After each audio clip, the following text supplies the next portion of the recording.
Parating na yung bago nating unit ngayon. Yan, ito na, Chevrolet Optra. Yan, 2003 model. Yan, nakarehistro. Yan, sa presyong 145k lang ba. May ban ka na.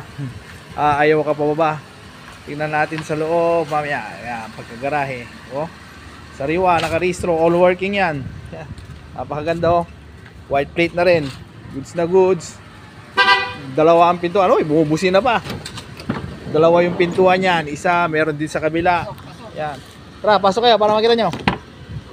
Yan, SRS airbag. Ang controller. May TV pa, may TV. Nandiyan lahat. May TV pa, may diba? Automatic transmission, kompleto, may TV. Pasok, Yan. may TV, may TV. Pasok, Yung headliner, dito, boss. sobrang linis. So, may TV.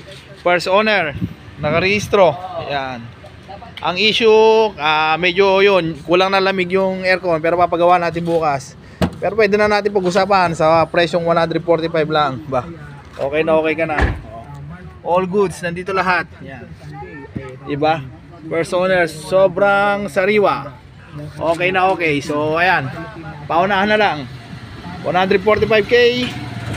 May ban ka na. Hindi lang basta-basta ban. Chevrolet Venture pa. O, diba?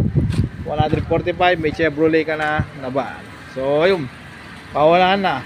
See you on my next vlog. Napakaganda. Pati makina nito. Wow. Pakita natin yung makina. Tignan natin yung makina. Nakikita ko yung makina. Oh, yan. Kompleto pa lahat, oh. Oh, all orig. Zero retouch. Diba? Solve ka na. Oh, ano pa yung ayaw mo dito? Ewan ko na lang kung kahit sobrang selan ka, oh. Ayan, oh, all orig. Oh, kinis-kinis. Alagang-alaga. 2003. Chevrolet Venture. Nakarehistro pa. Yan. See you on my next vlog. Bye-bye.